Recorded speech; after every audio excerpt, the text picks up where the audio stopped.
Greetings. Welcome to my channel. I was just in the kitchen today working on some sauerkraut. It's a day to fill up the crock and get it fermenting, and this was actually my first opportunity to make a video response to the Ladygravedancer. If you haven't seen her channel, oh please, you're missing out a lot. Also, if you haven't seen her one of her latest videos, she asked why witches don't witch. So I thought this would be a good opportunity today to kill two birds with one stone.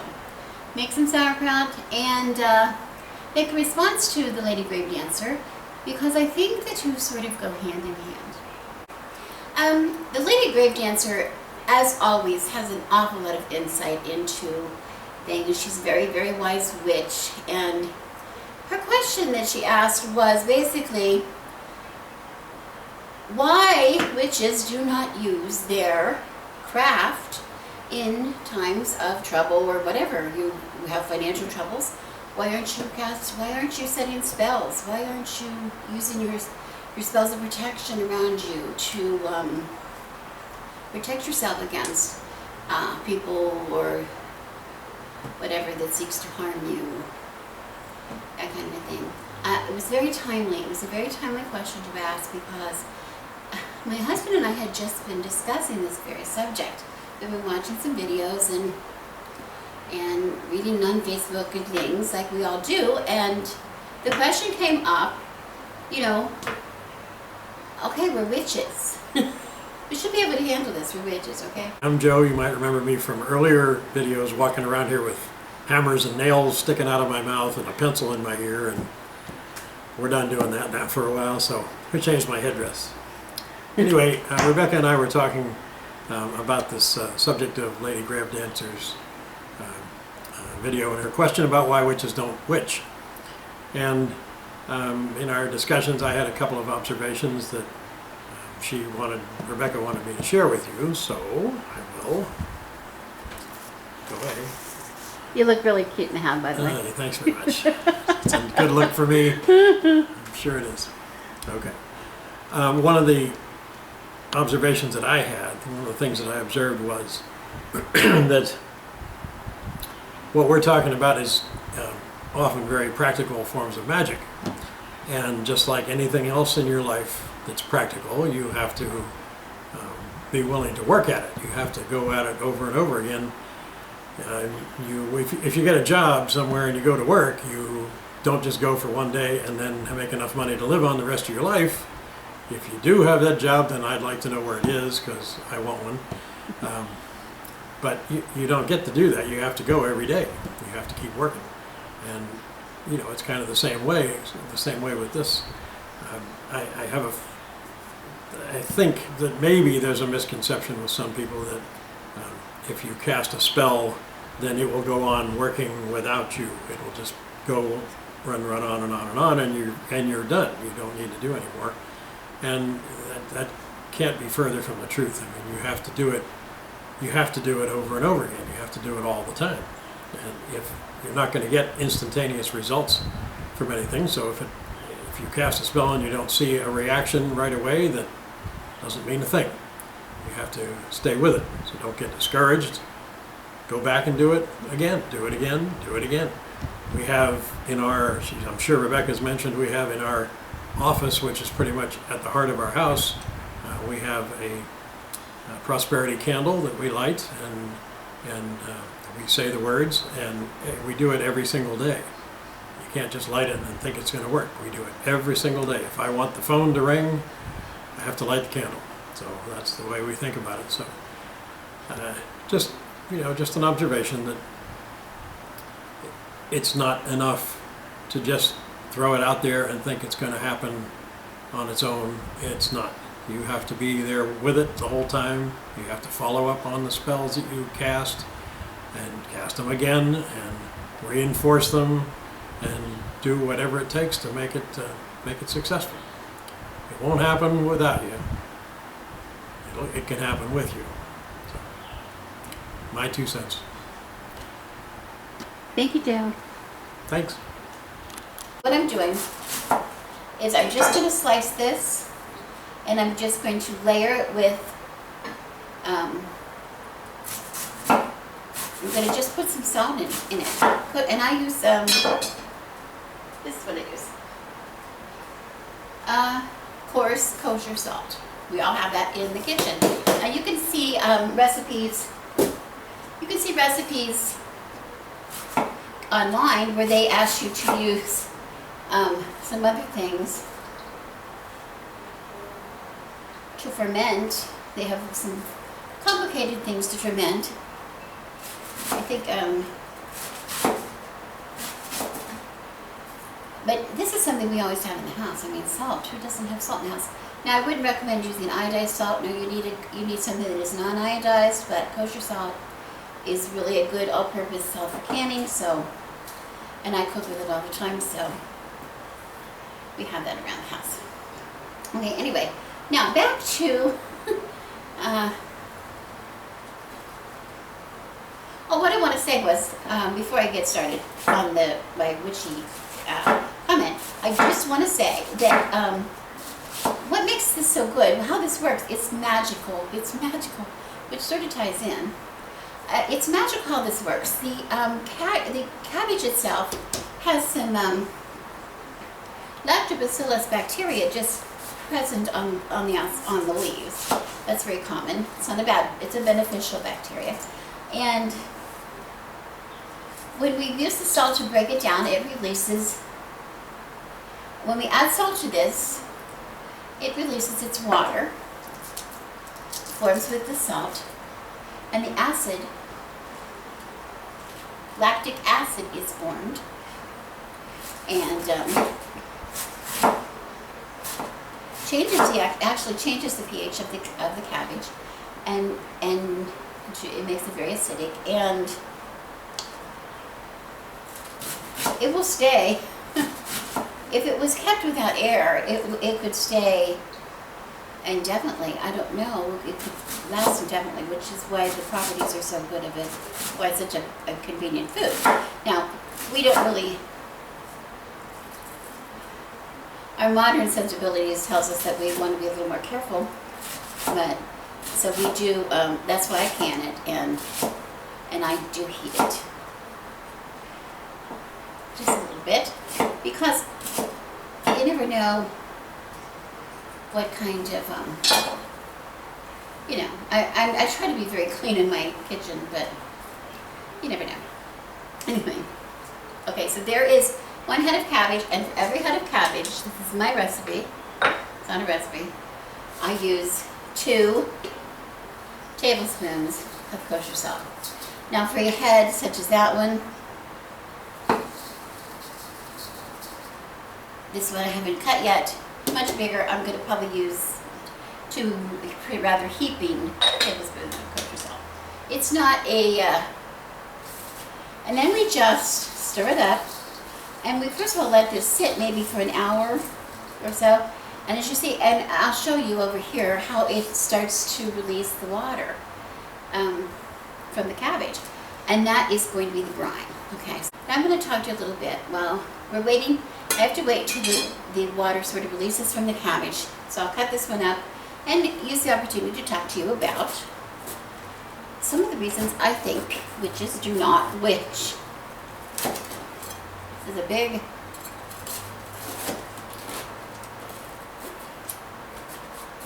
wait, this is a big cabbage. Okay. I don't want to blame social media, but I want you to think about social media for a minute. What happens? We're on there, people are on there all day, and they're making comments, or they're sharing any thought that comes into their head half the time, or any, I want to mention any bad leaves you want to take off the outside, any dark places. I just take off. And boy, my chickens are going to love that someday. They're still a little young for that. But they will get it eventually in the compost pile. Right now it's going to the compost pile. Anyway, people are on social media all day sharing comments, right? They share anything that comes along. You know, we share all kinds of jokes or pictures or any thought. Some people, I swear, any thought that comes to their head, they share. And so it's a lot of talking. It's a lot of talking, sharing. And you know, at the end of the day, if you spend a lot of your time on the computer, and I do spend a lot of my day on the computer because I work with my husband, number one, I do his bookkeeping for him, plus I'm a writer and I do some other things, some tarot readings on the computer. I'm exhausted by the end of the day just from listening to everybody and from commenting and talking, and sometimes I feel like I've done a lot. Well, in truth, I have really done nothing. Let's be honest. Sitting and talking on Facebook is really doing nothing. Now, I have shared with you in the past my hobby, my medieval hobby. Well, as a part of that hobby, I am a part of the bardic community. I'm a musician, I'm a performer.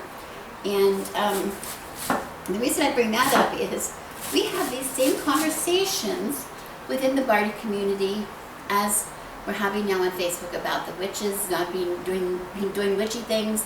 We have the same conversations about the bards not doing bardic things. Everybody spends a lot of the time researching on the computer and getting music materials and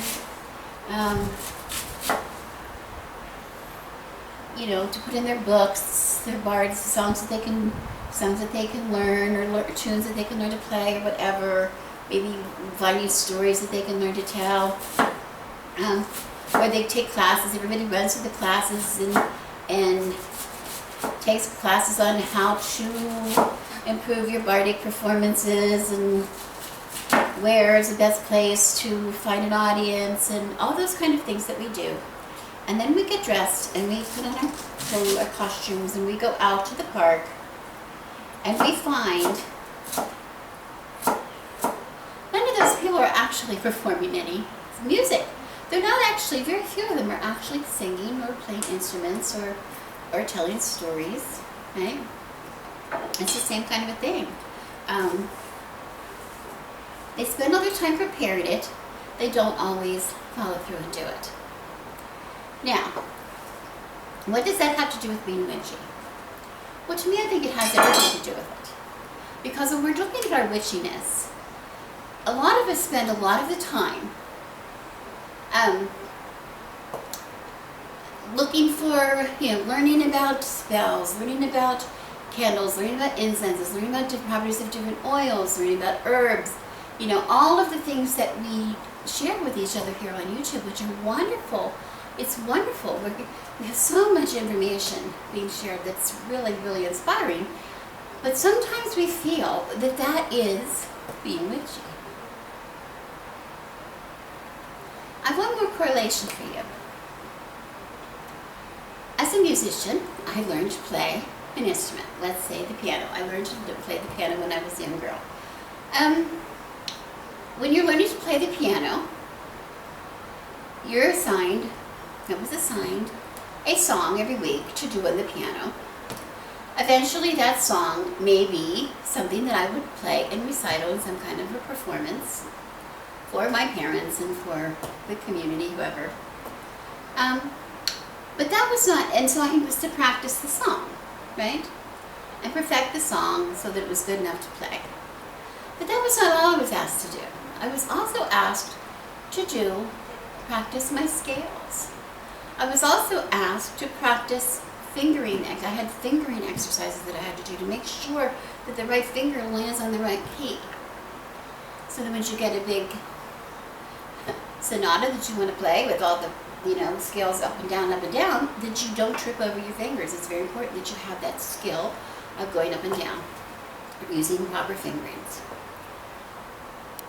All of that was preparation for the big gun recital, right? As witches, we have to do the same thing. We have to prepare for that big gun spell.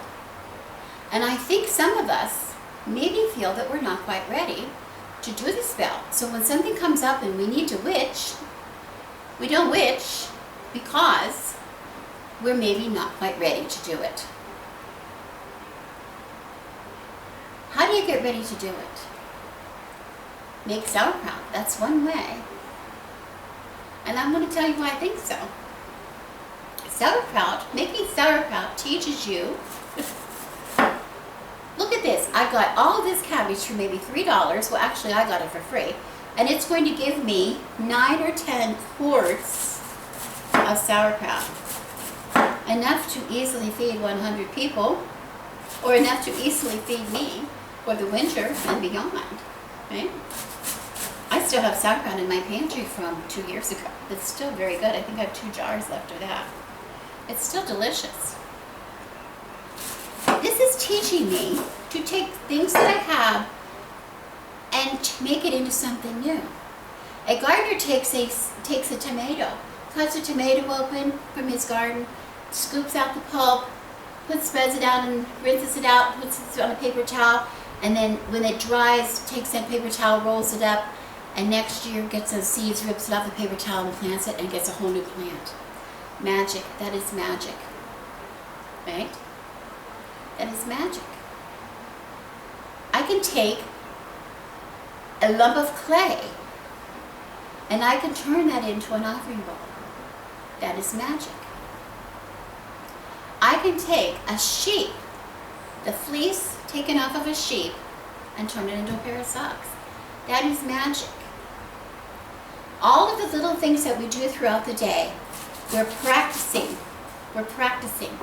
So I am recommending, if you are one of these people who is very nervous about starting and setting spells and things, to start doing a little more crafty things with your hands, to get used to it. Exercise your hands, exercise your brain, exercise your creativity, exercise your intention, right? So when it is time for you to set a spell, so when it is time for you to go and collect just the right oils, or just the right color candle, or just the right incense, or just find just the right words to put with your spell, that you feel confident in yourself and your ability to do it. Because when we say to you, it doesn't have to be the way I do it, the way you do it is good too, we mean that. But you might not feel that. You might not feel it because unless you are prepared, unless you have practiced beforehand, you might not feel prepared. Right? You don't feel prepared, you're not about to use it. One more thing I have to say on the subject is some of us came from a church upbringing, right? Christian upbringing, and we were taught in the church not to pray for bicycles. You don't pray for things. You pray for forgiveness. You pray for grace of the Lord. Whatever you pray for, things for healings, but you don't pray for selfish things. And some of us feel sometimes when I'm doing if I want to do a prosperity spell, is that, am I being selfish? Well, no, you're not being selfish. You're taking care of your own needs. You're taking responsibility. I don't have a lot of money to spend. I'm a senior. I'm an older person, approaching retirement. We have a limited income, and we live in a very expensive place to live. I have to do things like make sauerkraut, and have a garden, and knit socks from a sheep, right? I have to do those kind of things, and I enjoy doing those kind of things. But it has given me confidence. It has given me the confidence and the tools that I need to do my witchiness. And I encourage you to practice yourselves. Okay, I have the last of my cabbage. It's cut, and this is the last one. It has been sitting with the salt on it for a while, and there's quite a bit of water now in the bottom of the bowl. The process that I do in the bowl is the same process I do in the crock. I'm just smashing it, trying to break down the cabbage as much as I can before putting it into the crock. The crock that I have in front of me, I'll give you a good shot of it at the end of this video. It is going to be holding over 22 pounds of cabbage before we're finished, so you can get an idea of how much the salt really does break it down. I'm just working as much as I can. I just wanted to reiterate again that in the crock, I'm packing it down, and as I'm pushing it down, the brine is coming to the top, and you see it's covering it. If I do not have enough brine when I'm finished to completely cover the top, I'm going to add a little salted water, like about a good tablespoon or so to a cup of water. I have never had to do that yet. I think I mentioned that I did have to do that a couple of times when I can, just to make sure that I have, especially when my jars aren't quite full to the very top. I like to make sure that there's no air space left in the jars. And I'll show you that later when I show you a video of the finish, when I show you the finished product. But anyway, I'm just stirring and smashing and stirring. And I don't think you can tell, but the cabbage is really limp. It's getting very limp. And that's what we want to see.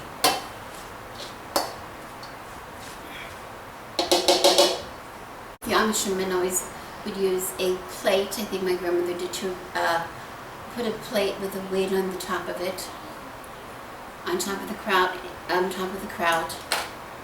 in the crock, to keep it down below the water. Instead of doing that, and then because you want a plate that really covers the top. Remember, we don't want air to be introduced any more than necessary. So what I use is these big zippy bags, gallon-size zippy bags, the heavy-duty freezer ones, and I actually double bag it. But I will fill this with water, and then I will put it on the top. I'll put it on the top and keep the. It helps weigh the sauerkraut down, and it keeps the surface completely covered. So, and then if I need to, if any mold comes on the top, I can just pick it up, wipe that off, and put it back in. Any mold that comes to the top is naturally occurring, and it can just be spooned off. I've really never had any mold. Like I said, this is the pH level of this kraut is such that it really ferments in a very healthy way. Okay, and here we are. The sauerkraut is set, just like we set our spells, right? Like Joe was talking about, setting the spell and coming back to it. The sauerkraut is set in the crock. If you would lift up the challenge show, there's the crock, and if you can see in the very top of it, where he's pushing, that's just the top is sealed with the gallon bag full of water, and we're going to put the towel back on. That's just to keep the dust out, of it. We will come back every once in a while. We're going to hear it maybe bubble and maybe do cracking and popping, and as the fermentation process is taking place. And we will come back just like we come back to our spells each day. We're going to come back to this and make sure that the water level is still covering the cabbage. It's still below the water level, and check to make sure there's nobody in there that shouldn't be in there. This is going to take about maybe 4 weeks. It's a hot summer. We don't have air conditioning. It might be sooner. But when the bubbling stops, you can pretty much tell that it's done. Okay, and check back with me later, and I'll show you the finished product in one of my future videos. Thank you for watching. My name is Rebecca, and I wish you blessings.